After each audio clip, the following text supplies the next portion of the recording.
칠흑 같은 어둠이 짙게 깔린 별당의 가장 깊숙한 지하, 차가운 돌바닥을 타고 흐르는 비릿한 혈향이 서윤의 코끝을 사정없이 찔러왔다. 숨을 죽인 채 가파른 돌계단 구석에 몸을 숨긴 그녀의 눈앞에는 도저히 믿기 힘든 광경이 펼쳐지고 있었으니 평소 조정에서 청렴하기로 이름난 시아버지 김대감이 횃불에 일렁이는 불빛 아래서 기괴한 미소를 짓고 있었다.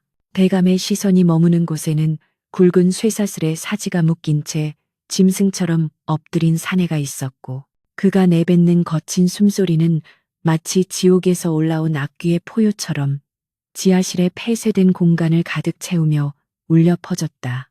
서윤은 공포로 인해 온몸이 떨려왔으나 입술을 깨물며 신음소리를 삼켰고 무거운 비단 치마가 바닥에 쓸리는 소리조차 들릴까봐 발가락 끝에 온 힘을 주어 버텼다. 철창 너머에서 들려오는 쇠사슬의 날카로운 마찰음은 고요한 밤의 정적을 찢어발기며 서윤의 고막을 자극했고 대감은 만족스러운 듯 낮은 웃음소리를 내뱉었다. 이보게, 자네가 아무리 발버둥을 쳐본들 이 사슬을 끊어낼 수 있을 것 같으냐며 대감은 들고 있던 채찍으로 철창을 내리쳤고 그 소리에 맞춰 지하 감옥 안의 사내는 고개를 쳐들며 다시 한번 가슴을 울리는 짐승의 소리를 내뱉었다.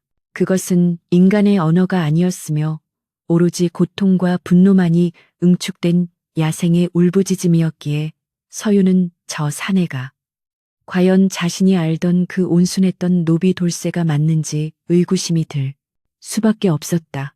불빛에 잠깐 비친 사내의 눈동자는 이미 이성을 잃은 듯 붉게 충혈되어 있었고 헝클어진 머리카락 사이로 흐르는 땀방울과 핏자국이 그의 처참한 몰골을 대변하고 있었다. 김대감은 천천히 뒷짐을 진 채 감옥 주위를 맴돌며 사내의 반응 하나하나를 즐기는 듯한 기색을 보였고 마치 잘 길들여지지 않은 맹수를 감상하는 수집가와 같은 탐욕스러운 눈빛을 번뜩였다.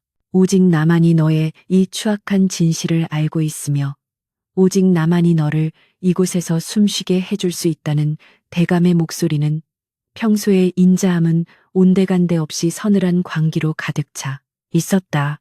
서윤은 시아버지의 저토록 낯선 모습에 심장이 터질 듯 요동치기 시작했으며 명문가로 시집와 평탄한 삶을 꿈꿨던 자신의 앞날에 거대한 먹구름이 드리워졌음을 직감했다. 지하실 벽면을 타고 흐르는 축축한 습기와 곰팡이 냄새가 그녀의 폐부를 짓눌렀고 당장이라도 이곳을 벗어나고 싶었지만 발동무가 풀린 듯 다리는 움직이지 않았다. 불과 몇 달 전 대갓집에 며느리로 들어올 때만 해도 서윤은 이 저택의 가장 은밀한 곳에 이러한 참혹한 비밀이 숨겨져 있을 줄은 꿈에도 생각지 못했다.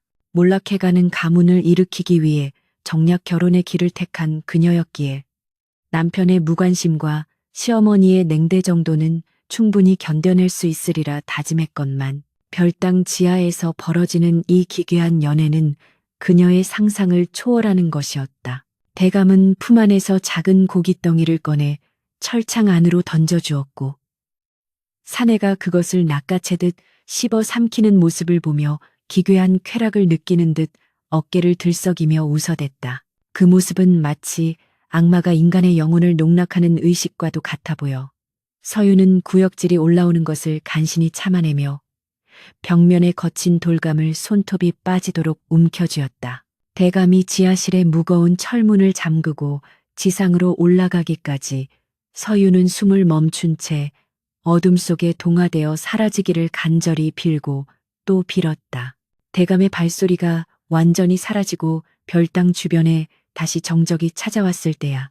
비로소 서윤은 참았던 숨을 몰아쉬며 바닥으로 주저앉았으나 그녀의 시선은 여전히 굳게 닫힌 지하 입구를 향해 고정되어 있었다. 무엇이 저 건장했던 사내를 저토록 비참한 짐승으로 만들었으며 왜 시아버지는 남들의 눈을 피해 이토록 잔인한 유의를 즐기고 있는 것인가 하는 의문이 꼬리에 꼬리를 물었다. 그녀는 본능적으로 자신이 알아서는 안 될 금기를 건드렸음을 깨달았지만 이미 마음 한구석에는 저 사슬에 묶인 사내를 향한 기묘한 연민과 공포가 뒤섞인 호기심이 싹트기 시작했다. 서윤은 후들거리는 다리를 이끌고 자신의 처소로 돌아왔으나 방 안의 따스한 촛불조차 지하의 그 한기를 씻어내지 못했고 자리에 누워도 사내의 절규가 귓가를 맴돌아 잠을 이룰 수 없었다. 그녀는 문득 시집 온 첫날 밤 남편이 했던 말을 떠올렸으니 별당 북쪽 끝자락에는 절대 발을 들이지 말라는 경고가 단순한 엄포가 아니었음을 비로소 깨닫게 된 것이었다. 남편은 아내인 자신에게 눈길 한 번 주지 않은 채 서책만을 탐닉하며 차가운 벽처럼 굴었으나 그의 눈동자 속에는 항상 무언가에 쫓기는 듯한 불안함과 깊은 우울함이 서려 있었다. 혹시 이 집안의 모든 식구가 저 지하의 비밀을 알고 있으면서도 묵인하고 있는 것은 아닌지, 아니면 모두가 시아버지의 그늘 아래서 숨죽여 살아가고 있는 것인지 서유는 혼란스러웠다. 다음 날 아침 식사 자리에서 마주한 김대감은 어제의 그 광기 어린 모습은 흔적도 없이 사라진 채 평소와 다름없는 인자한 얼굴로 서윤에게 새로 지은 비단옷이 마음에 드느냐며 인사를 건넸다. 서윤은 대감의 눈을 똑바로 쳐다볼 수 없어 고개를 숙인 채 그저 예 아버님하고 대답했으나 속으로는 소름이 끼쳐 숟가락을 든 손이 미세하게 떨리는 것을 감추기 바빴다. 대감의 손에 묻어있던 어젯밤의 그 서늘한 기운이 마치 자신의 목을 죄어오는 듯한 환각에 빠진 서윤은 밥알이 모래알처럼 껄끄럽게 느껴져 도저히 목구멍으로 넘길 수가 없었다. 그녀의 안색이 창백한 것을 눈치챈 시어머니는 어디 몸이라도 좋지 않은 것이냐며 날카로운 눈초리를 보냈고 서윤은 간신히 미소를 지으며 밤새 잠자리가 불편했던 모양이라며 둘러댔다. 시간이 흘러 달이 구름 뒤로 숨어든 깊은 밤이 되자 서윤은 자신도 모르게 다시 발걸음을 별당 쪽으로 옮기고 있었는데 그것은 명백한 자살 행위와도 같았으나 멈출 수가 없었다. 그녀의 손에는 주방에서 몰래 챙겨온 주먹밥 몇 덩이와 깨끗한 물 한 대접이 들려 있었고 혹여나 누군가에게 들킬세라 주변을 살피는 그녀의 눈동자는 경계심으로 가득 차 있었다. 지하실로 내려가는 비밀 통로는 낮에 미리 봐둔 덕에 어렵지 않게 찾을 수 있었으며 다시 마주한 지하의 공기는 여전히 차갑고 무거웠지만 어젯밤과는 다른 기묘한 긴장감이 흘렀다. 철창 앞에 다가선 서윤이 조심스럽게 등불을 비추자 사슬 소리가 들리며 어둠 속에서 사내의 안광이 번뜩였고 그녀는 비명을 지르려는 입을 막으며 뒷걸음질 쳤다. 사내는 어제처럼 짐승처럼 울부짖지 않았으나 대신 낮게 으르렁거리며 서윤의 일거수일투족을 관찰하고 있었고 그 압도적인 위압감에 서윤은 숨이 부를 것만 같은 압박감을 느꼈다. 서윤은 떨리는 손으로 철창 틈 사이로 주먹밥을 밀어넣으며 해치려는 것이 아니니 제발 소리를 내지 말아 달라며 간절하게 속삭였고 사내는 잠시 멈칫하더니 조심스럽게 음식으로 손을 뻗었다. 그의 손등에는 모진 고문의 흔적인 듯한 흉터가 가득했으며 손톱은 이미 깨지고 갈라져 엉망이었으나 음식을 집어드는 동작만큼은 뜻밖에도 조심스러웠다. 사내가 음식을 허겁지겁 먹어 치우는 동안 서윤은 비로소 그의 얼굴을 자세히 들여다볼 수 있었는데 비록 더러운 오물에 뒤덮여 있었으나 그 이목구비는 한때 수려했을 것임을 짐작게 했다. 음식을 다 먹은 사내는 갈증이 나는 듯 혀로 입술을 축였고 서윤은 지체 없이 물대접을 가까이 가져다 대어 그가 마실 수 있도록 도와주었으며 물을 마시는 그의 목울대가 크게 출렁였다. 모든 것을 비워낸 사내가 처음으로 서윤의 눈을 똑바로 쳐다보았을 때 그녀는 그 안에서 짐승의 광기가 아닌 인간으로서의 깊은 슬픔과 원망을 발견하고는 심장이 닿는 듯한 충격을 받았다. 너는 누구냐고 묻는 듯한 사내의 눈빛에 서윤은 차마 대답하지 못한 채 눈물을 흘렸고 사내는 그녀의 눈물을 보더니 믿기 힘들 정도로 낮은 목소리로 도망치라는 한마디를 내뱉었다. 그것은 분명한 사람의 말이었으며 그 목소리에는 서윤을 걱정하는 기색마저 서려 있어 그녀의 가슴을 미어지게 만들었다. 그때 위층에서 문이 열리는 듯한 불길한 삐걱거림이 들려왔고 서윤은 소스라치게 놀라며 급히 들고 있던 물건들을 챙겨 어둠 속으로 몸을 숨겼는데 가슴이 방망이질 쳐터질 것만 같았다. 누군가의 발소리가 천천히 계단을 내려오는 소리가 들리자 사내는 다시 예의 그 짐승 같은 포효를 내지르며 서윤의 존재를 감추려 애쓰는 듯 미친 듯이 쇠사슬을 흔들어댔다. 서윤은 벽 틈새에 몸을 밀어 넣은 채 기도를 올렸고 계단 끝에 나타난 그림자가 대감의 것임을 확인하는 순간 그녀의 온몸은 얼음처럼 굳어버리고 말았다. 대감은 무언가 이상한 낌새를 챈 듯 지하실 구석구석을 횃불로 비추며 살폈으나 사내의 격렬한 저항과 소란 때문에 다행히 서윤이 숨은 곳까지는 시선이 닿지 않았다. 대감이 다시 지상으로 올라간 후에도 서윤은 한참 동안 그 자리에 박혀 움직이지 못했으며 사내는 거친 숨을 몰아쉬며 그녀가 숨은 쪽을 물끄러미 바라보다가 다시 어둠 속으로 몸을 뉘었다. 서윤은 그제야 자신이 이 사내에게 품은 감정이 단순한 동정심을 넘어선 무언가임을 어렴풋이 깨달았으나 그것이 무엇인지 정의하기에는 지금의 상황이 너무나 위태롭고 엄혹했다. 별당을 빠져나와 자신의 처소로 돌아가는 길에 마주친 차가운 새벽 공기는 그녀의 뺨을 스치며 정신을 차리라고 꾸짖는 듯했으나 그녀의 머릿속에는 오직 사내의 그 슬픈 눈망울만이 지워지지 않는 낙인처럼 남았다.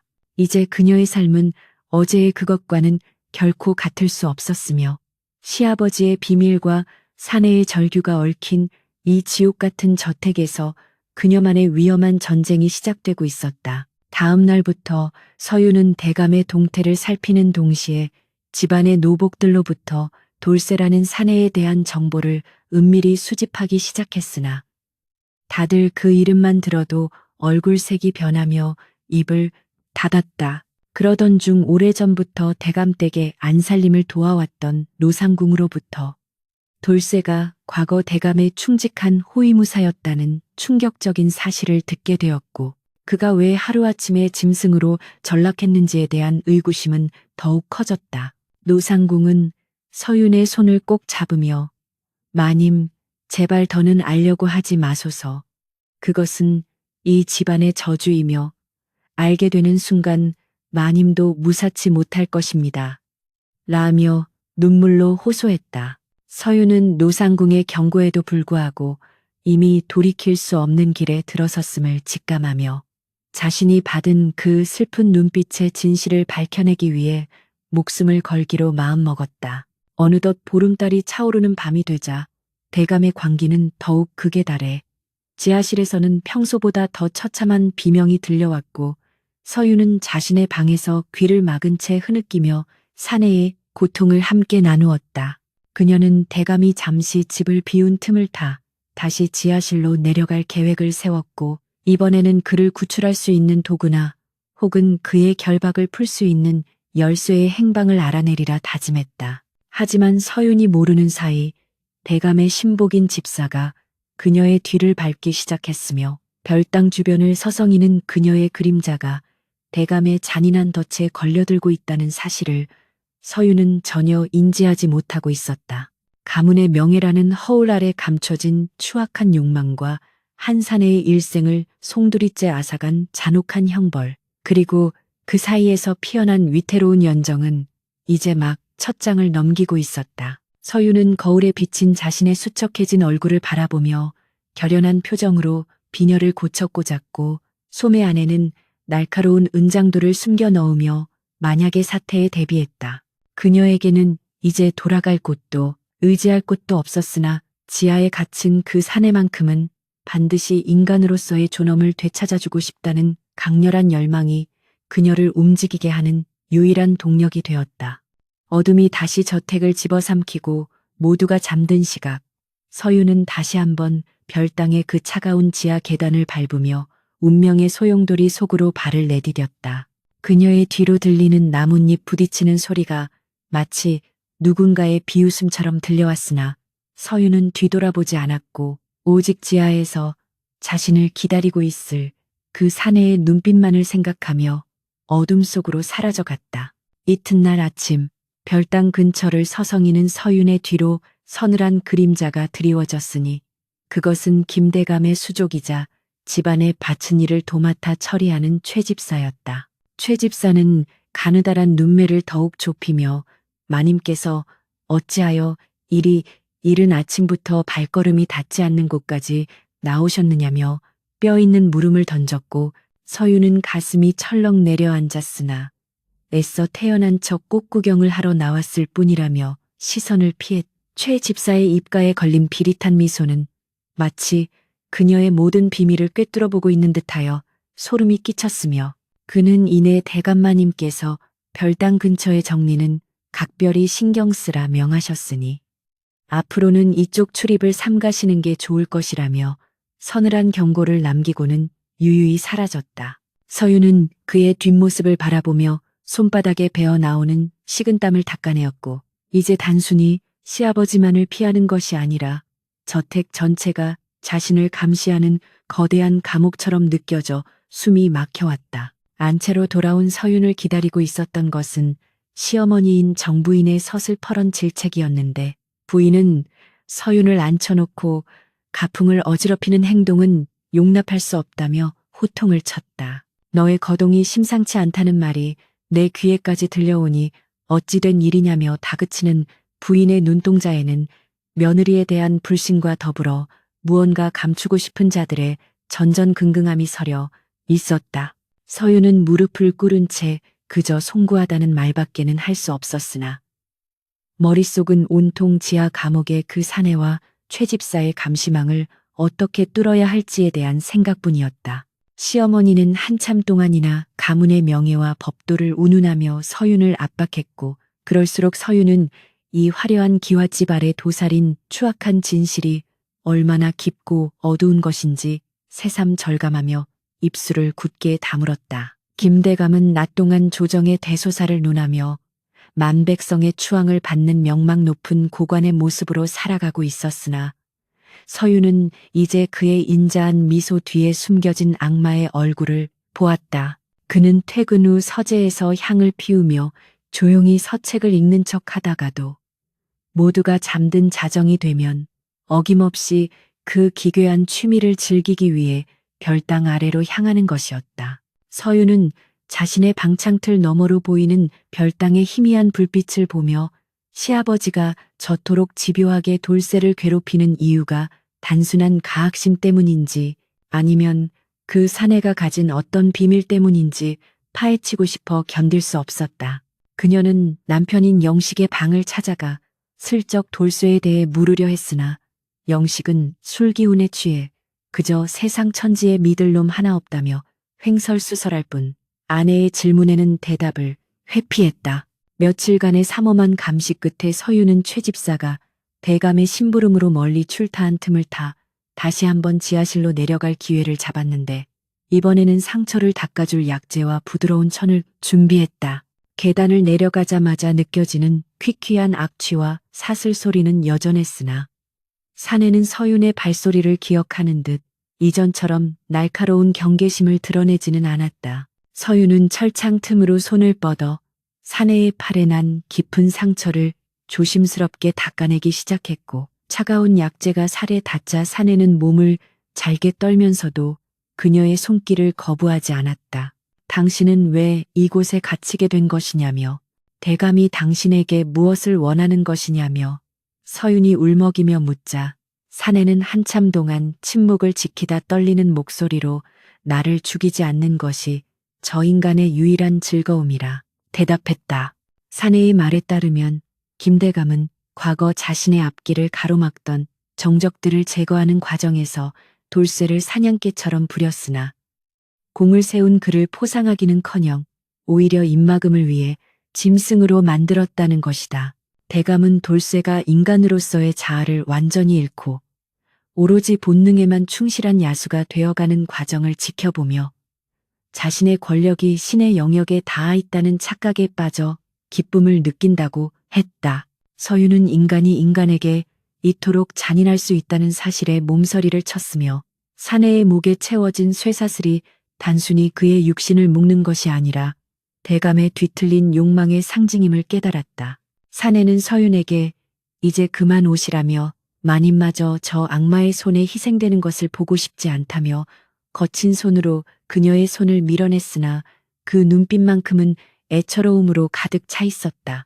하지만 서유는 사내의 거절에도 불구하고 매일 밤 죽음을 무릅쓰고 지아를 찾았으며 그것은 어느덧 그녀에게 있어 이 지옥 같은 가문에서 숨을 쉴 수 있는 유일한 탈출구가 되어가고 있었다. 그녀는 사내에게 글을 가르치려 시도하거나 바깥 세상의 계절 변화를 이야기해주며 그가 잃어버린 인간의 기억을 조금씩 되찾아주려 애썼다. 사내는 처음에는 무관심한 듯 보였으나 시간이 흐를수록 서윤의 목소리에 귀를 기울여 어느 날은 그녀가 가져온 작은 들꽃 한 송이를 보며 이름 모를 눈물을 흘리기도 했다. 그 짧은 시간 동안 두 사람 사이에는 신분을 초월한 기묘한 유대감이 형성되었으나 그것은 얼음판 위를 걷는 것처럼 위태롭기 그지없는 일이었으며 주변의 시선은 점차 날카로워졌다. 김대감은 어느 날부터인가 서윤의 옷에서 은은하게 배어나오는 지아의 곰팡이 냄새와 약재 향기를 눈치챘는지 식사 도중 서윤을 빤히 쳐다보며 요새 별당 주변의 공기가 참으로 탁하지 않느냐는 의미심장한 말을 던졌다. 서윤은 젓가락을 떨어뜨릴 뻔한 위기를 간신히 넘기며 그저 집안이 넓어 관리가 소홀한 탓인 듯하다며 대답했으나 대감의 눈동자 속에는 이미 잔인한 확신이 자리 잡고 있었다. 대감은 허 웃으며 며느리가 참으로 효성이 지극하여 집안 구석구석을 살피니 내 마음이 든든하다 말했지만 그 목소리는 마치 뱀이 먹잇감을 노리는 듯한 끈적함이 묻어 있었다. 서윤은 이제 대감이 자신의 일거수일투족을 놀이처럼 지켜보고 있음을 깨닫고 심장이 조여오는 공포를 느꼈으며 당장이라도 사내를 데리고 도망치고 싶었으나 현실은 냉혹하기만 했다. 그러던 어느 날 밤 서윤이 지하로 내려가려던 찰나 뒤에서 누군가 그녀의 입을 거칠게 틀어막으며 어둠 속으로 끌고 갔고 서윤은 비명조차 지르지 못한 채 바들바들 떨었다. 그녀를 끌고 간 사람은 다름 아닌 남편 영식이었으며 그는 공포에 질린 아내의 눈을 바라보며 제발 그만두라고 아버지는 당신이 생각하는 것보다 훨씬 더 무서운 분이라며 낮은 목소리로 경고했다. 영식은 자신 또한 아버지의 그 잔혹한 취미를 일찍이 알고 있었으나 두려움에 눈을 감았고 그 죄책감 때문에 술과 방탕한 생활에 빠져 지내왔음을 고백하며 눈물을 보였다. 그는 저 지하실의 사내가 죽어야만 이 가문의 저주가 끝날 것이라며 서윤에게 더는 관여하지 말라고 애원했으나 서윤은 오히려 남편의 나약함을 꾸짖으며 사람이 사람을 구하는데 무슨 이유가 필요하냐고 반문했다. 영식은 아내의 강단 있는 모습에 당혹감을 감추지 못했으나 이내 자신도 돕겠다며 하지만 대감의 눈을 속이는 것은 결코 쉬운 일이 아닐 것이라며 고개를 저었다. 두 사람이 은밀한 대화를 나누는 동안 별당 쪽에서는 다시 한번 사내의 처절한 울부짖음이 들려왔는데 그것은 평소보다 훨씬 더 고통스럽고 절박한 비명이었다. 서윤은 본능적으로 대감이 오늘 밤 돌쇠에게 무언가 끔찍한 짓을 저지르고 있음을 직감하고 남편의 손을 뿌리친 채 별당으로 달려갔다. 지하실 문 앞에는 최 집사가 버티고 서서 입구를 막고 있었고 대감의 방에서는 채찍질 소리와 함께 기괴한 웃음소리가 새어나오고 있었으니 그야말로 인세의 지옥이 따로 없는 풍경이었다. 서윤은 앞뒤 가릴 것 없이 최 집사의 뺨을 내리치며 비키라고 소리쳤으나 집사는 눈 하나 깜짝하지 않고 대감마님의 명이라며 그녀를 밀쳐냈다. 바닥에 쓰러진 서윤은 흙먼지 투성이가 된 채 별당 안을 들여다보려 애썼고 열린 문틈 사이로 붉은 선혈이 튀는 광경을 목격하고는 정신이 아득해지는 것을 느꼈다. 김 대감은 피 묻은 채찍을 내려놓으며 돌쇠에게 내 놈이 인간의 말을 다시 배우려 한다지. 감히 내 허락도 없이 누구 마음대로 인간이 되려 하느냐며 사내의 머리채를 휘어잡았다. 사내는 사지가 결박된 상태에서도 대감을 향해 침을 뱉으며 저항했으나 돌아오는 것은 더 가혹한 매질 뿐이었고 그 모습을 지켜보던 서윤은 가슴이 찢어지는 고통에 울분을 토했다. 대감은 밖에서 들리는 서윤의 울음소리를 듣고는 천천히 문가로 다가와 문을 활짝 열어젖히며 며느리야, 네가 보고 싶어 하던 것이 바로 이것이냐며 사악한 미소를 지어 보였다. 서윤은 시아버지의 발치에 엎드려 제발 그만하시라고 저 사내를 살려달라고 애걸복걸했으나 대감은 그녀의 머리칼을 부드럽게 쓰다듬으며 이것은 교육이란다. 짐승은 짐승답게 살아야 편안한 법이지라고 속삭였다. 대감의 손길이 닿는 곳마다 소름이 돋았으며 서윤은 그가 진정으로 즐기는 것이 사내의 고통뿐만 아니라 그 고통을 보며 절망하는 자신의 모습임을 깨닫고 전율했다. 대감은 최 집사에게 명하여 서윤을 방에 가두고 감시하게 했으며 오늘 밤의 일은 가문의 비사로 묻어둘 것이니 입을 놀리는 자는 누구든 용서치 않겠다며 서늘한 엄포를 놓았다. 서윤은 자신의 처소로 끌려가며 지하실에서 들려오는 사내의 약해진 신음소리를 들었고 무력한 자신에 대한 혐오와 시아버지를 향한 불타는 증오가 가슴속에 휘몰아쳤다. 방에 갇힌 서윤은 며칠 동안 식음을 전폐한 채 창밖만을 바라보았으며 시어머니와 남편이 찾아와 달래보았으나 그녀의 마음은 이미 굳게 닫힌 지 오래였다. 그녀는 이제 단순히 사내를 동정하는 차원을 넘어 이 추악한 가문의 질서를 무너뜨리지 않고서는 자신 또한 저 지하실의 사내와 다를 바 없는 노예가 될 것임을 확신했다. 그녀는 소매 속에 숨겨두었던 은장도를 꺼내 만지며 마지막 결전의 날을 준비했고 사내에게 가르쳐 주었던 탈출의 신호를 되새기며 어둠 속에서 기회를 엿보았다. 그러던 중 서윤은 최 집사가 대감의 비밀 장부를 관리하고 있다는 사실을 알아냈고 그것이 대감이 그동안 저질러온 온갖 부정부패와 살상의 기록임을 눈치채고는 그것을 손에 넣기 위한 위험한 도박을 시작했다. 서윤은 일부러 몸이 아픈 척 연기하며 감시가 소홀해진 틈을 타 집사의 방에 잠입하는 데 성공했으나 장부는 쉽게 보이지 않았고 그때 문 밖에서 집사의 발소리가 들려와 일촉즉발의 상황에 놓이게 되었다. 그녀는 옷장 안에 몸을 숨긴 채 심장이 터질 듯한 소리를 들으며 집사가 방 안을 서성이는 것을 지켜보았고 집사가 책상 밑에 비밀 공간을 여는 것을 목격하게 되었다. 그곳에는 대감의 일생이 담긴 치부책이 들어 있었으며 집사가 잠시 자리를 비운 사이 서윤은 그것을 잽싸게 챙겨 방을 빠져나왔다. 장부를 품에 안은 서윤의 손은 떨리고 있었으나 눈빛만큼은 그 어느 때보다 날카롭게 빛나고 있었으니 이것이야말로 대감을 무너뜨리고 사내를 구원할 유일한 열쇠가 될 것이었다. 하지만 장부를 잃어버린 사실을 곧 알게 된 최 집사와 대감의 추격은 서윤의 예상보다 훨씬 빠르고 집요하게 시작되었고 저택의 담벼락 너머까지 감시병들이 배치되어 그녀의 목을 죄어왔다.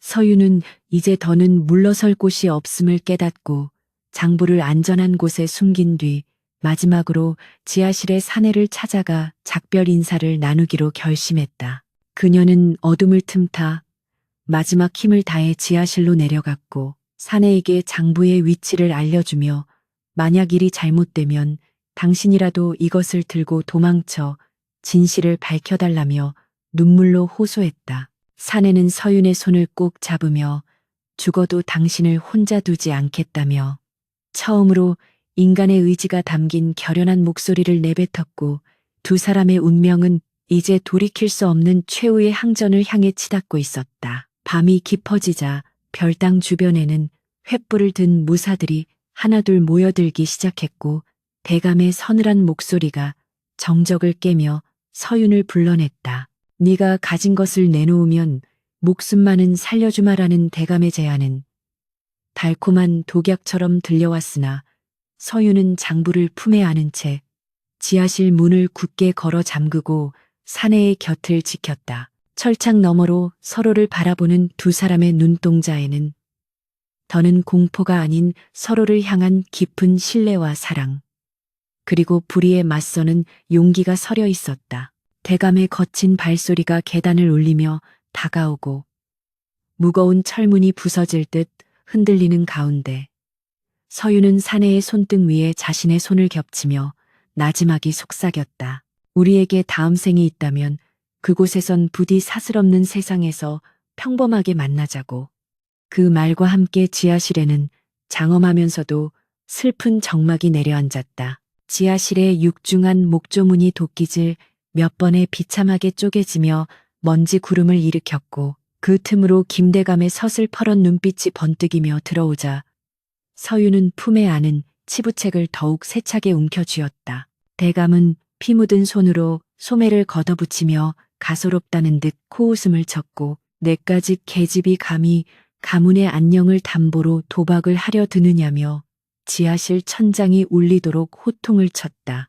서유는 떨리는 손으로 옆에 놓인 횃불을 집어들어 치부책 가까이 들이대며 한 걸음만 더 다가오시면 이 장부를 불태워 버릴 것이니 당장 멈추라고 소리쳤으며 그녀의 눈동자에는 결코 물러서지 않겠다는 단호한 의지가 서려 있었다.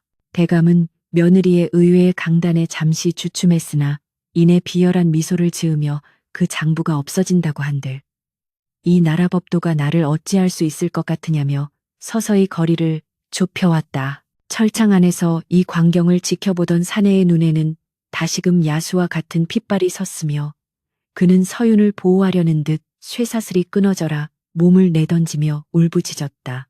사내의 목에 채워진 녹슨 쇠사슬이 벽에 박힌 고리와 마찰하며 불꽃을 튀겼고 대감은 그 소리가 시끄럽다는 듯 사내의 얼굴을 향해 가차없이 발길질을 해댔다. 서유는 비명을 지르며 대감의 팔을 붙잡고 늘어졌으나 대감의 완력에 밀려 바닥으로 나동그라졌고 그 와중에도 치부책만큼은 품에서 놓지 않은 채 도끼 어린 눈으로 시아버지를 노려보았다. 대감은 숨을 몰아쉬며 이놈이 누구인지나 알고 저토록 애틋하게 구는 것이냐며 이놈은 사람이 아니라 우리 가문이 대대손손 누려온 부귀 영화의 밑바닥에 깔린 추악한 증거일 뿐이라고 일갈했다. 시아버지는 광기에 찬 목소리로 과거의 비밀을 털어놓기 시작했는데 지하실의 사내는 본래 대감의 정적이었던 전조의 충신 가문의 유일한 생존자이자 대감이 저지른 영모 조작의 살아있는 증인이었다. 대감은 그를 죽이는 대신 인간의 존엄을 말살하여 짐승으로 만듦으로써 자신의 승리를 매일같이 확인하고 즐겨왔던 것이며 그것이 바로 이 저택의 가장 깊숙한 곳에 숨겨진 추악한 진실이었다. 서유는 자신이 시집온 이유 또한 대감이 자신의 세력을 공고히 하고 이 비밀을 덮기 위한 하나의 수단에 불과했음을 깨닫고는 가슴이 미어지는 배신감과 분노에 몸을 떨었다. 사내는 대감의 폭로에 괴로운 듯 머리를 벽에 뚫으며 신음했고 잊고 싶었던 과거의 기억이 조각조각 되살아나는 듯 그의 눈동자에는 지독한 고통이 서려 있었다. 서유는 바닥을 기어 사내의 철창 앞으로 다가갔고 사내의 손을 잡으며 당신은 짐승이 아니라 고귀한 인간이며 저 악마의 소나귀에서 반드시 벗어나야 한다고 울먹이며 속삭였다. 사내는 서윤의 따뜻한 손길에 잠시 진정되는 듯 했으나 대감은 그 꼴이 보기 싫다며 최 집사를 시켜 서윤의 품에서 장부를 빼앗으라 명했다. 최 집사가 음흉한 미소를 지으며 다가오자 서윤은 소매 안에서 은장도를 꺼내 자신의 목에 겨누며 만약 나를 건드리면 장부와 함께 내 목숨도 여기서 끝날 것이라며 최후의 배수진을 쳤다. 대감은 예기치 못한 서윤의 강경한 태도에 당혹감을 감추지 못했고 만약 대갓집 며느리가 지하실에서 시신으로 발견된다면 아무리 막강한 권력을 가진 대감이라도 조정의 눈을 피하기 어려울 것임을 직감했다. 긴박한 대치가 이어지는 가운데 지하실의 공기는 금방이라도 터질 듯 팽팽하게 조여들었으며 서유는 이 기회를 놓치지 않고 대감에게 거래를 제안했다. 이 장부를 안전한 곳에 맡겨두었으니 만약 내가 오늘 밤 무사히 나가지 못한다면 내일 아침 조정의 사원부에 이 모든 비리가 적힌 서찰이 전달될 것이라고 서유는 거짓 섞인 엄포를 놓았다. 대감은 며느리의 치밀한 준비에 이를 갈며 분노했으나 일단은 물러설 수밖에 없음을 깨닫고 최 집사에게 무기를 거두라 신호했다. 서윤은 안도의 한숨을 내쉬면서도 결코 긴장을 늦추지 않았고 사내를 바라보며 조금만 더 견뎌달라는 무언의 약속을 눈빛으로 전하며 천천히 계단을 뒷걸음질 쳐 올라갔다. 방으로 돌아온 서윤은 문을 걸어 잠그고 책상 앞에 앉아 자신이 본 것과 들은 것을 낱낱이 기록하기 시작했으니 그것은 대감의 죄상을 낱낱이 밝힐 수 있는 또 하나의 강력한 증거가 될 터였다.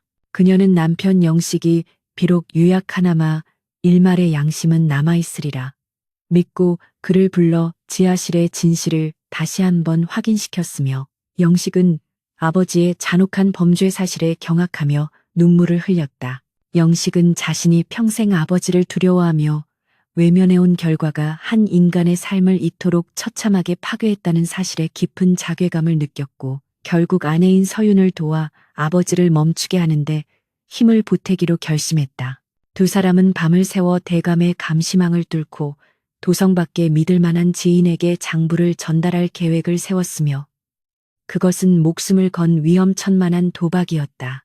다음날 대감은 평소와 다름없이 근엄한 모습으로 서윤을 대했으나 그의 눈은 쉴 새 없이 서윤의 동태를 살피며 장부의 행방을 찾으려 혈안이 되어 있었다. 서윤은 짐짓 아무 일 없었다는 듯 집안일을 돌보며 대감의 시선을 분산시켰고 그 사이 영식은 하인들의 눈을 피해 대감의 서재에 잠입하여 지하실 철창의 열쇠를 복제할 수 있는 밀랍 본을 뜨는 데 성공했다. 서윤은 부엌댁이 아이를 매수하여 대감의 보약에 정신을 혼미하게 만드는 약초를 미량 섞어 넣었고 대감이 깊은 잠에 빠져들기만을 기다리며 심장이 터질 듯한 긴장감 속에 시간을 보냈다. 저녁 무렵 대감은 갑작스러운 두통을 호소하며 평소보다 일찍 잠자리에 들었고 서윤과 영식은 이때가 유일한 기회임을 직감하며 서로의 손을 꼭 쥐었다. 서윤은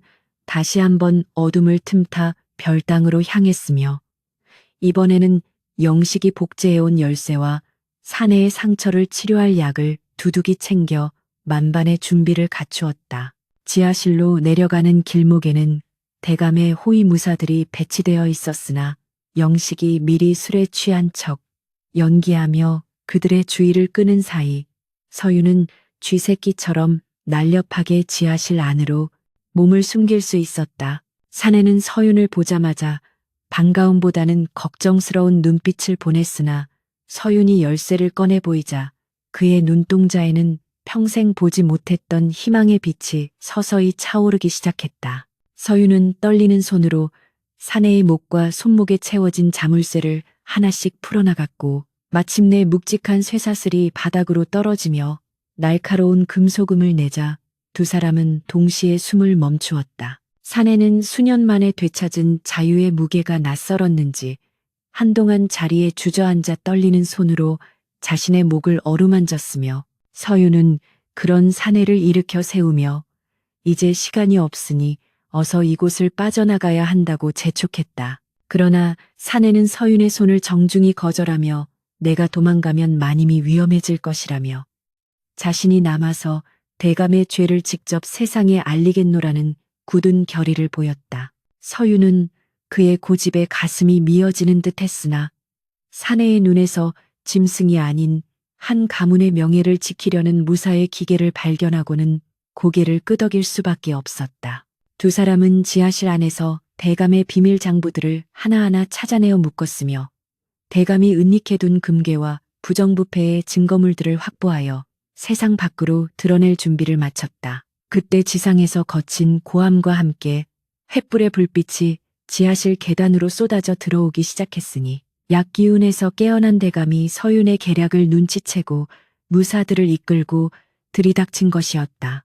대감은 쇠사슬이 풀린 사내의 모습을 보고는 눈이 뒤집혀 당장 저놈과 저 불측한 계집을 베어버리라 명했고 지하실은 순식간에 칼날이 부딪히는 치열한 전장으로 변했다. 사내는 비록 오랜 투옥 생활로 몸은 쇠약해졌으나 타고난 무예 실력과 그동안 쌓인 분노를 바탕으로 대감의 무사들을 압도하며 서윤을 지켜냈고 지하실의 좁은 공간은 비명과 혈양으로 가득 찼다. 서윤은 사내의 뒤에 숨어 장부를 꼭 껴안은 채 기도를 올렸으며 사내의 등에서 뿜어져 나오는 위험 있는 기세에 압도되어 숨죽여 승부를 지켜보았다. 대감은 사내의 예상치 못한 반격에 당황하며 직접 칼을 빼들고 달려들었으나 이미 이성을 잃은 그의 검술은 정교함을 잃은 상태였고 사내는 대감의 공격을 유려하게 피하며 그의 손목을 강하게 내리쳤다.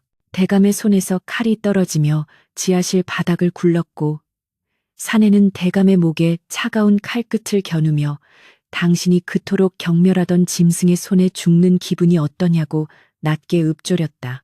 대감은 공포에 질려 사시나무 떨듯 떨며 목숨만 살려달라 애원했으나 사내의 눈에는 자비라고는 찾아볼 수 없었으며 오직 정의를 집행하려는 서늘한 기운만이 감돌았다. 서윤은 사내의 팔을 붙잡으며 이자를 죽이는 것은 저자와 똑같은 악마가 되는 길이라며 관아에 넘겨 법의 심판을 받게 하는 것이 진정한 복수라고 그를 설득했다. 사내는 서윤의 간곡한 만류에 잠시 주춤하더니 이내 칼을 거두고 대감을 걷어차 바닥에 굴복시켰으며 그 사이 영식이 관아의 포졸들을 이끌고 지하실로 들이닥쳐 상황을 정리했다. 대감은 자신의 아들이 자신을 고발했다는 사실에 큰 충격을 받아 넋이 나간 표정으로 포승줄에 묶였고 최 집사 또한 도망치려다 포졸들에게 붙잡혀 압송되었다. 서윤은 사내를 부축하여 마침내 지옥 같은 지하실을 빠져나왔고 지상으로 올라와 처음 마주한 새벽 공기는 시리도록 차가웠으나 그 어느 때보다 달콤하고 상쾌하게 느껴졌다. 저 멀리서 동이 터오는 하늘을 바라보며 사내는 깊은 숨을 내뱉었고 서윤은 그의 손을 잡으며 이제 모든 것이 끝났다며 안도의 눈물을 흘렸다. 가문의 치욕을 씻기 위해 영식은 직접 대감의 치부책을 관가에 제출하며 모든 진실을 자백했고 대감의 세력 아래 숨죽여 지내던 피해자들이 하나둘 나타나 증언을 보태기 시작했다. 대감의 저택은 압수수색을 당해 그동안 쌓아온 부당한 재물들이 몰수되었으며 지하실의 참혹한 실상이 세상에 알려지자 도성 사람들은 경악을 금치 못하며 대감의 처벌을 강력히 촉구했다. 서윤은 비록 가문이 몰락하는 길을 택했으나 자신의 양심을 지켰다는 자부심과 한 사내의 목숨을 구했다는 기쁨에 후회 없는 미소를 지을 수 있었다. 그녀는 남편 영식과 상의하여 지하실의 사내가 원래의 신분을 되찾고 가문의 원한을 풀 수 있도록 모든 지원을 아끼지 않기로 약속했다. 하지만 대감의 추종 세력들이 여전히 도처에 숨어 서윤과 사내의 목숨을 노리고 있다는 첩보가 입수되면서 두 사람은 한동안 관아의 보호 아래 은신처에서 지내야만 했다. 사내는 서윤에게 고마움을 전하며 자신의 진짜 이름이 이석이었음을 밝히고 이제 남은 평생은 그녀를 지키는 그림자로 살고 싶다는 진심 어린 고백을 건넸다. 서윤은 이석의 진심에 가슴이 벅차올랐으나 현실의 장벽과 남편과의 관계 때문에 선뜻 대답하지 못한 채 깊은 고민에 빠졌으며 두 사람의 운명은 여전히 안개 속을 걷는 듯 불안정했다. 그러던 중 대감의 옥중 자살 시도 소식과 함께 대감의 숨겨진 재산을 노린 괴한들의 습격이 시작되면서 서윤과 이석은 다시 한번 절체절명의 위기에 봉착하게 되었다. 서윤은 이 모든 풍파가 결국 자신이 시작한 일임을 자책하기도 했으나 이석은 그녀의 어깨를 감싸 안으며 당신 덕분에 나는 다시 인간이 될 수 있었다며 끝까지 함께 싸울 것을 다짐했다. 두 사람은 어둠을 틈타 도성을 떠나 연고가 없는 먼 곳으로 피신하기로 결정했으며 영식 또한 아내의 행복을 빌어주며 그녀의 앞길을 가로막지 않겠노라 약속하며 이별을 고했다. 서윤은 눈물을 흘리며 남편에게 마지막 인사를 건넸고 이석의 손을 잡고 새벽녘의 자욱한 안개 속으로 발걸음을 옮기며 새로운 삶을 향한 첫걸음을 내디뎠다.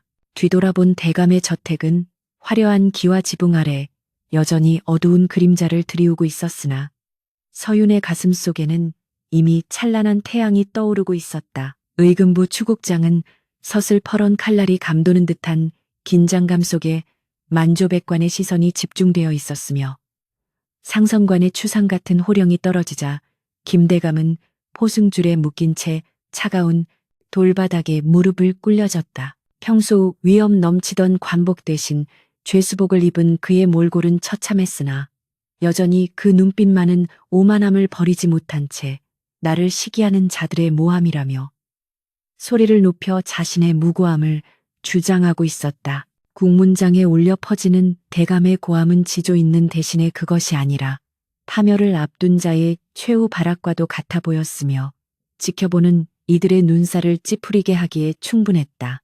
이때 추국장의 육중한 문이 열리며 화려한 비단 치마 대신 소박한 무명옷을 입은 서윤이 당당한 걸음으로 들어서자 장내는 일순간 찬물을 끼얹은 듯 고요해졌고 대감의 눈동자는 경악으로 흔들리기 시작했다. 서윤은 국왕의 전령 앞에 엎드려 큰 절을 올린 뒤 품 안에서 비단 보자기에 쌓인 비밀 장부와 대감의 죄상을 낱낱이 기록한 상소문을 올렸으며 그녀의 목소리는 떨림없이 맑고 단호하게 울려 퍼졌다. 제가 바로 김대감의 며느리였던 자이며 이 장부는 시아버지가 평생에 걸쳐 정적을 제거하고 백성의 고열을 짠 기록이며 별당 지하에 사람을 짐승처럼 가두어 괴롭힌 증거이옵니다라며 서윤은 눈물을 머금은 채 고발을 이어갔다. 대감은 저 계집이 미쳤다며 당장 목을 치라고 소리쳤으나 이미 장부의 내용을 확인한 추관들의 안색은 급격히 어두워졌고 장내에는 배신감과 분노의 수군거림이 파도처럼 밀려왔다. 서윤은 시아버지의 저주 섞인 폭언에도 아랑곳하지 않고 지하실에서 목격한 참혹한 광경과 인성마저 말살당했던 한 사내의 고통을 생생하게 증언하기 시작했다. 서윤의 증언이 정점에 달했을 무렵 드디어 또 다른 증인인 이석이 당당한 무사의 기계를 되찾은 모습으로 국문장의 모습을 드러내자 여기저기서 탄성이 터져 나왔으며 죽은 줄로만 알았던 전조의 호위무사가 살아 돌아온 것에 모두가 충격에 빠졌다. 이석의 몸 곳곳에 남은 채찍 자국과 쇠사슬에 묶였던 깊은 흉터들은 그 어떤 화려한 변설보다 강력한 증거가 되어 대감의 죄를 증명해주고 있었고 이석은 대감을 향해 나를 짐승으로 만들었으나 내 영혼까지는 뺏지 못했다며 서늘하게 일갈했다. 대감은 이석의 생활을 믿을 수 없다는 듯 헛웃음을 터뜨리다가 이내 정신이 나간 사람처럼 횡설수설하며 지하실의 유인은 오직 나만의 작은 즐거움이었을 뿐이라며 뒤늦게 변명을 늘어놓았다. 하지만 그의 고백은 오히려 그가 가진 광기와 가학적인 성정을 만천하에 증명하는 꼴이 되었으며 법정의 분위기는 돌이킬 수 없는 파멸로 치달았다. 추관 중 한 명이었던 대사원은 대감의 죄가 비단 한 사람을 괴롭힌 것에 그치지 않고 국가의 기강을 흔들고 법도를 유린한 대역죄에 해당한다며 엄벌을 촉구했고 대감의 가문은 순식간에 멸문의 위기에 처했다. 김대감은 끝까지 자신의 죄를 뉘우치기는커녕 나를 이렇게 만든 것은 이 썩어빠진 세상이라며 하늘을 향해 삿대질을 해댔으나 곧 포졸들의 강압에 의해 입이 막힌 채 끌려나갔다. 서윤은 시아버지가 끌려가는 모습을 지켜보며 만감이 교차하는 표정을 지었으나 이내 자신의 곁으로 다가와 손을 잡아주는 이석의 따뜻한 온기에 비로소 안도의 한숨을 내쉴 수 있었다.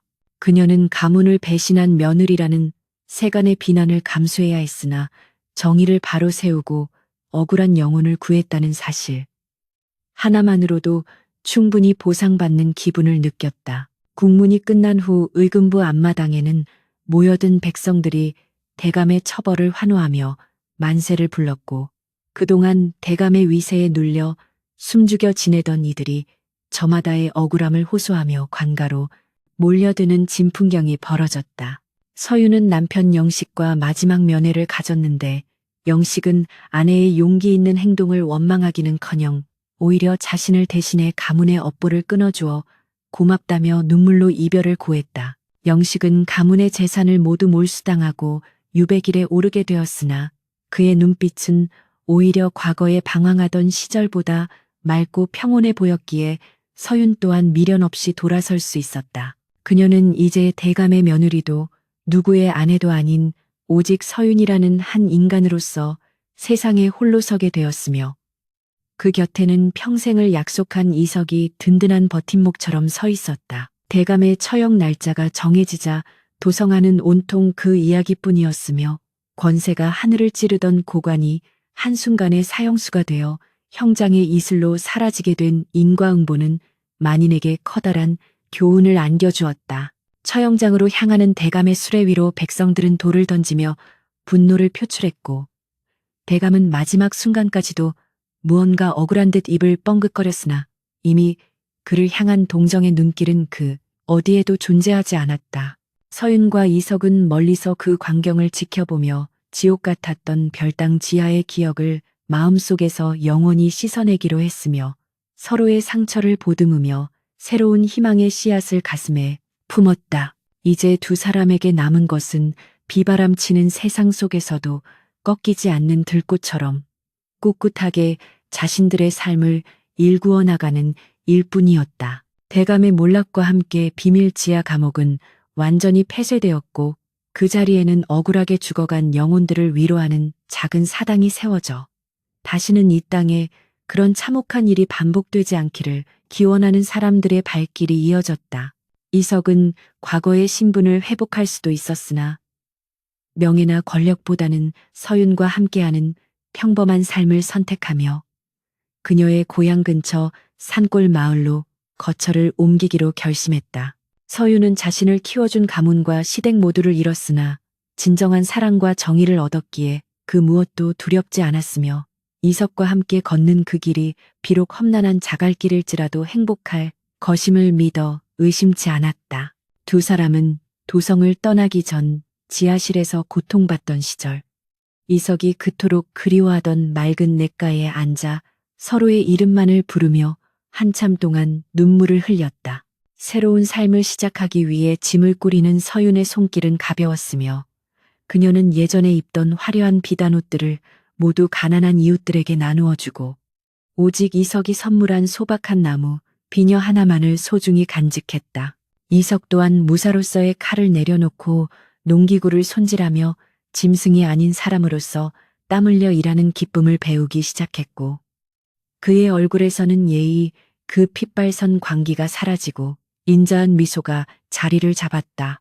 두 사람이 마을을 떠나는 길목에는 그들의 용기에 감동한 몇몇 노복들이 나와 배웅을 해주었으며 서윤은 그들에게 부디 좋은 주인을 만나 평안히 지내라며 마지막 축복을 건넸다. 이제 어둠은 걷히고 찬란한 태양 아래 두 사람의 그림자가 길게 드리워지며 새로운 전설의 시작을 알리고 있었다. 유배지로 떠난 영식은 그곳에서 가난한 아이들을 가르치며 자신의 죄를 속죄하는 삶을 살았고 훗날 서윤에게 보내온 편지에서 그곳의 평화로운 풍경과 자신의 평온해진 마음을 전하며 그녀의 행복을 진심으로 빌어주었다. 서윤은 남편의 편지를 읽으며 비로소 과거의 모든 인연과 화해할 수 있었으며 인간의 본성은 비록 환경에 의해 뒤틀릴지라도 진심 어린 참회와 용서로 치유될 수 있음을 깨달았다. 대감의 광기가 낳은 비극은 그렇게 조금씩 아물어갔으나 그가 남긴 교훈은 여전히 사람들의 입을 통해 전해지며 권력의 무상함과 인성의 소중함을 일깨워주는 경종이 되었다. 서윤과 이석은 서로를 바라보며 미소 지었고 그들의 눈동자 속에는 그 어떤 보석보다 빛나는 서로를 향한 깊은 신뢰와 흔들리지 않는 연정이 가득 차 있었다. 마을 사람들이 수군거리는 소리도 시간이 지나자 점차 잦아들었으며 서윤은 시장에서 나무를 팔고 이석은 숯을 구워 파는 소박한 부부로 정착하며 그 누구보다 성실한 삶을 꾸려나갔다. 이석은 가끔 밤마다 예전의 꿈을 꾸며 몸부림치기도 했으나 그때마다 서윤이 그의 손을 꼭 잡아주며 괜찮다고 다독여 주었기에 그는 다시금 평온한 잠자리에 들 수 있었다.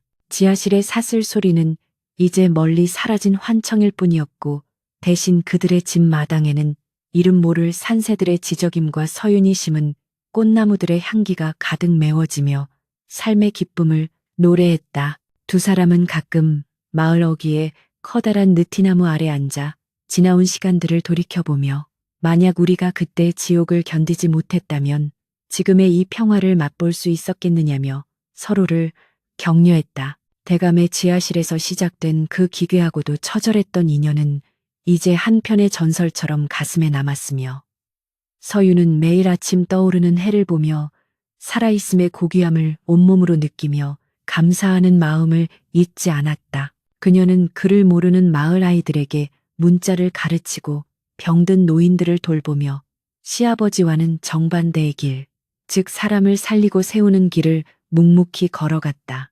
이석 또한 무예를 응용하여 무거운 짐을 나르거나 맹수로부터 마을을 지키는 등 사람들에게 없어서는 안 될 든든한 일꾼으로 인정받으며 짐승이라는 낙인을 완전히 지워버렸다. 그들은 비록 가진 것은 많지 않았으나 마음만은 그 어떤 부자보다 풍요로웠으며 서로가 곁에 있다는 사실만으로도 세상 모든 것을 가진 듯한 만족감을 느끼며 하루하루를 채워나갔다. 서유는 문득 자신이 지하실에 처음 발을 들였던 그 밤을 떠올리며 만약 그때 겁이 나서 도망쳤다면 어땠을까 생각해 보곤 했으나 이내 고개를 저으며 그것은 자신의 운명이었고 또한 이석을 향한 필연적인 부름이었음을 확신했다. 고통은 인간을 파괴하기도 하지만 때로는 진정한 자아를 발견하게 하고 타인을 향한 깊은 연민을 싹 키우는 걸음이 된다는 사실을 그녀는 몸소 체험하며 깨달은 것이었다. 이석 역시 그녀가 없었다면 자신은 영원히 지하실의 어둠 속에서 짐승으로 죽어갔을 것이라며 서윤을 생명의 은인이자 유일한 정인으로 여기며 지극정성으로 아끼고 사랑했다. 두 사람의 사랑은 화려한 혼례식도 증인도 없었지만 하늘과 땅이 알고 그들 자신의 진심이 증명하는 가장 고귀하고 아름다운 결실이었다. 계절이 바뀌어 산천이 붉게 물드는 가을이 오자 서윤과 이석은 대감의 저택 근처에 들러 마지막으로 사당에 참배하며 과거의 슬픔을 바람에 날려보냈고 다시는 이곳을 찾지 않으리라 다짐하며 발길을 돌렸다. 이제 그들에게는 돌아갈 과거가 아니라 나아가야 할 미래만이 있었으며 그 미래는 서로의 손을 잡고 걸어가는 한결코 어둡지 않을 것임을 두 사람은 서로의 눈빛을 통해 다시 한번 확인했다. 세상은 여전히 불공평하고 권력자들의 횡포가 끊이지 않는 곳이었으나 서윤과 이석 같은 평범한 사람들이 지켜내는 정의와 사랑이 있기에 세상은 조금씩 더 밝은 곳으로 변해가고 있었다. 두 사람의 발자국 뒤로 낙엽이 쌓이며 흔적을 지웠으나 그들이 남긴 용기의 기록은 누군가의 가슴 속에서 영원히 지워지지 않는 등불이 되어 타오를 것이었다. 어느덧 서윤의 배가 조금씩 불러오며 새로운 생명의 잉태를 알리자 이석은 세상을 다 얻은 듯 기뻐하며 아이의 이름을 무엇으로 지을지 고민하느라 밤잠을 설치기도 했다. 서윤은 아이에게는 결코 사슬의 소리를 들려주지 않겠노라고 오직 평화와 사랑의 언어만을 가르치겠노라고 다짐하며 아이의 태동을 느끼는 매 순간 눈물겹도록 행복한 미소를 지었다.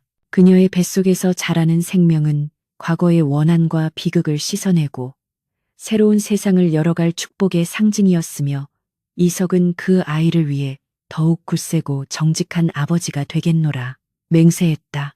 지옥 같은 지하실에서 피어난 위태로운 사랑은 이제 단단한 뿌리를 내리고 풍성한 가지를 뻗어 진정한 행복의 숲을 이루어가고 있었으니 그것이야말로 하늘이 내린 최고의 보답이었다. 대감의 잔혹한 취미와 그 속에 갇혔던 야수의 이야기는 이제 저잣거리의 이야기꾼들이 전하는 흥미로운 담소거리로 전락했으나 그 속에 담긴 인간 존엄의 메시지는 여전히 많은 이들의 심금을 울렸다. 서윤과 이석은 자신들의 이야기가 어떻게 전해지든 상관하지 않고 오직 눈앞에 서로를 아끼며 삶의 매 순간을 소중히 여기는 데 집중했으며 그것이 진정한 복수이자 승리임을 잘 알고 있었다. 이제 서윤은 더 이상 잠 못 이루는 밤을 보내지 않아도 되었고 이석 또한 사슬의 공포에서 완전히 벗어나 자유로운 인간으로서의 권리를 누리며 살아가게 되었다. 어둠이 가고 빛이 오듯 고통의 터널을 지나온 두 사람의 앞날에는 오직 찬란한 영광과 평화로운 일상만이 기다리고 있었으니 이보다 더 완벽한 결말은 없을 것이었다. 눈부신 햇살이 산등성이를 타고 내려와 부부의 소박한 초가집 마당을 금빛으로 물들이니 그 평화로운 풍경 속에서 서유는 정갈하게 빗어 넘긴 머리를 매만지며 아침 공기를 깊게 들이마셨다. 그녀의 곁에는 이제 더 이상 짐승의 울부짖음이 아닌 아비의 인자한 목소리로 아이를 달래는 이석이 있었고 그들의 발치에서는 이제 막 걸음마를 뗀 아들 희가 나비를 쫓으며 천진난만한 웃음소리를 터뜨리고 있었다. 한때 피비린내 나는 혈양과 차가운 쇠사슬 소리만이 가득했던 지하 감옥의 기억은 이제 아득한 꿈처럼 멀어졌으나 서유는 가끔 거칠어진 자신의 손마디를 보며 그 모진 세월을 견뎌낸 스스로를 대견하게 여기며 나직이 미소 지었다. 이석은 팩감을 한 짐 가득 지고 돌아와 마당가에 내려놓으며 서윤의 안색을 살피더니 부인 오늘따라 안색이 참으로 고우니 마치 처음 만난 날의 그 수려한 아씨 가꾸려라며 투박한 농을 던졌고 서윤은 부끄러운 듯 치맛자락을 만지작거렸다. 두 사람이 이곳 산골 마을에 정착한 지도 벌써 수년이 흘렀고 그동안 마을 사람들은 이들 부부의 과거를 알지 못한 채 그저 금슬 좋은 내외로만 알고 있었으니 이석의 헌신적인 성품과 서윤의 따뜻한 마음씨는 이미 온 동네에 칭송자자한 귀감이 되어 있었다. 이석은 과거의 무예를 살려 사냥을 하거나 힘든 농사일을 도맡아 하며 마을의 부은일을 해결해 주었고 서윤은 그를 모르는 아이들을 모아 천자문을 가르치며 무너졌던 인간의 존엄을 지식과 지혜로 다시 세워나가는 보람찬 일과를 보냈다.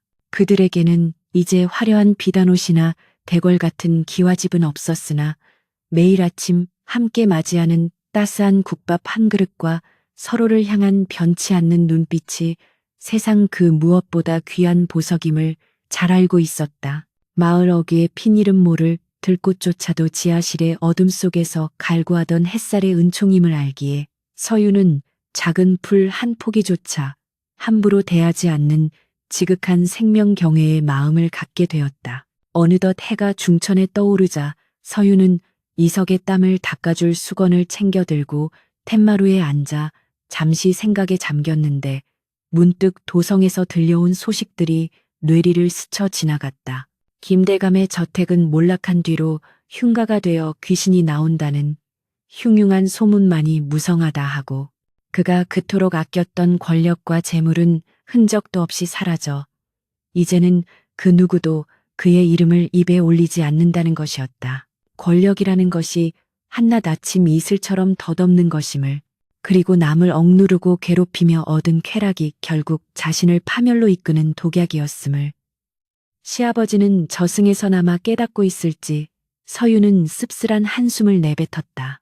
하지만 그녀는 이제 더 이상 그를 원망하지 않기로 했는데 미움이라는 감정 또한 자신의 영혼을 옥죄는 또 다른 쇠사슬이 될 수 있음을 이석과 함께하며 깊이 깨달았기 때문이었다. 이석은 냇가에서 물을 길어와 마당의 채소밭에 물을 주며 아들에게 땅의 정직함에 대해 이야기해 주었고 희는 아비의 말을 알아듣기라도 하는 듯 옹알거리며 흙 묻은 손을 흔들어 대었다. 서유는 그 광경을 바라보며 저 아이가 자라나서 만날 세상은 적어도 신분의 귀천으로 사람을 짐승 취급하는 일이 없는 세상이기를 그리고 강한 자가 약한 자의 눈물을 닦아주는 세상이기를 간절히 기도했다. 그녀는 남편의 목에 남은 옅은 흉터를 볼 때마다 가슴 한구석이 아려왔으나 이석은 오히려 이 흉터가 마님을 만나게 해준 훈장과도 같은 것이라며 그녀를 다독이는 대인배의 풍모를 보였다. 두 사람의 사랑은 고난이라는 가혹한 용광로 속에서 단련되어 이제는 그 어떤 비바람에도 흔들리지 않는 단단한 강철처럼 굳건해져 있었으며 그것이 그들 삶의 가장 큰 자부심이었다. 오후가 되자 이웃 마을의 노파가 찾아와 서윤에게 손주가 아프다며 도움을 청했고 서윤은 미리 준비해둔 약초들을 챙겨 지체 없이 길을 나섰는데 그녀의 뒤를 따르는 이석의 듬직한 뒷모습이 든든한 호위무사처럼 보였다.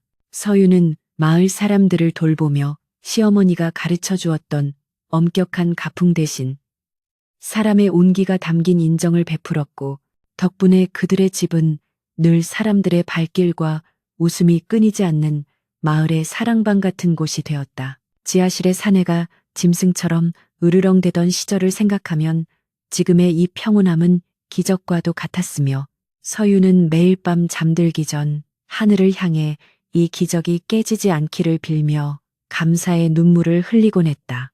이석 또한 밤마다 서윤의 발을 씻겨주며 당신이 아니었다면 나는 지금쯤 땅속에 썩은 고기가 되었을 것이라며 변치 않는 연정을 고백하며 그녀의 마음을 훈훈하게 적셨다. 어느덧 세월의 흐름은 서윤의 눈가에 잔잔한 주름을 남겼으나 그녀의 눈동자만큼은 처녀 시절보다 더욱 깊고 맑은 지혜의 빛을 띠게 되었고, 이석 역시 백발이 한두 올 섞였음에도 기계만큼은 여전히 당당했다.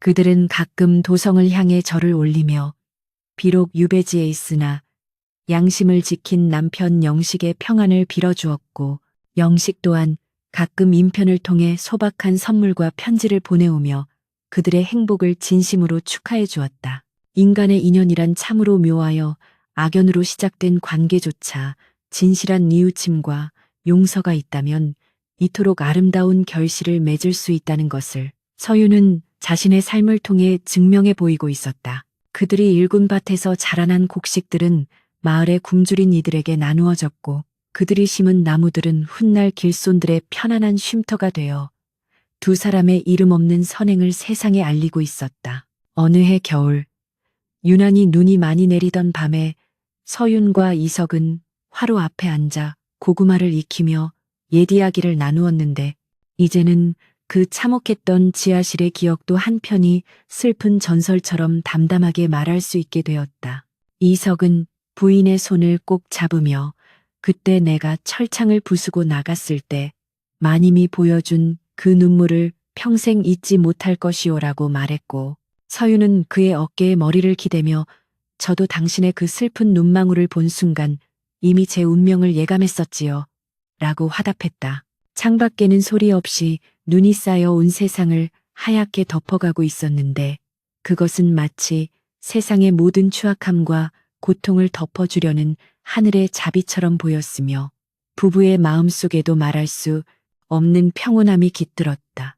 그들은 더 이상 대감의 며느리도 노비돌쇠도 아닌 그저 서로를 지극히 사랑하는 사내와 여인으로서 남은 생을 함께할 것을 다시 한번 굳게 약속했다. 다음 날 아침, 눈 덮인 마당을 쓸어내는 이석의 빗자루 소리가 경쾌하게 울려 퍼지자 서유는 따뜻한 차 두 잔을 내오며 남편의 노고를 위로했고, 부부의 웃음소리는 겨울바람을 타고 산 너머까지 울려 퍼졌다. 이제 그들에게 과거의 사슬은 존재하지 않았으며 오직 서로를 잇는 보이지 않는 사랑의 끈만이 그들을 단단히 묶어주고 있었으니 그것이야말로 세상에서 가장 아름다운 구속이었다. 인간이 인간을 억압하고 괴롭히는 광기는 결국 스스로를 파괴하지만 타인을 향한 연민과 사랑은 죽어가는 생명도 다시 일으켜 세우는 위대한 힘이 있음을 그들은 온몸으로 증명했다. 짐승으로 살아야 했던 사내와 그를 사랑했던 여인의 이야기는 그렇게 끝을 맺었으나 그들이 남긴 인간 존엄의 불꽃은 세상을 비추는 작은 등불이 되어 영원히 꺼지지 않을 것이다. 인생은 때로 어두운 터널 같아 끝이 보이지 않을 때가 있으나 진심을 다해 걷다 보면 반드시 빛을 마주하게 된다는 진리를 서유는 자라나는 아들에게 매일같이 들려주며 올바른 사람으로 키워나갔다. 이석은 이제 사슬의 환청 대신 아들의 씩씩한 목소리를 들으며 매일 아침 눈을 뜨는 삶이 꿈만 같다며 서윤의 손을 시도 때도 없이 어루만졌고, 그 손길에는 평생을 다해도 모자랄 고마움이 가득했다. 두 사람은 가끔 마을 언덕에 올라지는 노을을 바라보며 자신들이 지나온 험난한 고개를 떠올렸고, 그때마다 지금의 이 소박한 행복이 얼마나 큰 축복인지를 새삼 확인하며 서로의 어깨를 감싸 안았다. 하늘의 구름도 바람도 그들의 평화를 시샘하지 않는 듯 고요히 흘러갔고 세상은 그렇게 정의롭고 아름다운 이들의 편이 되어 그들의 앞날을 축복해주고 있었다. 마지막으로 서유는 자신의 기록을 정리하며 이 글을 읽게 될 후세의 사람들에게 전하고 싶은 말을 남겼으니 그것은 권세와 부귀는 사라져도 오직 사람에 대한 예우와 사랑만은 영원히 남는다는 평범하지만 위대한 진리였다. 지하실의 어둠을 걷어낸 것은 칼날이 아니라 한 여인의 따뜻한 눈물이었으며 짐승을 인간으로 되돌린 것은 채찍이 아니라 진심 어린 대화와 신뢰였음을 그녀는 가슴 깊이 새기며 붓을 놓았다. 이제 서윤과 이석의 이야기는 한편의 전설이 되어 사람들의 가슴 속에 남을 것이며 그들의 사랑은 시대를 초월하여 진정한 행복의 의미를 묻는 이들에게 희망의 이정표가 되어줄 것이다.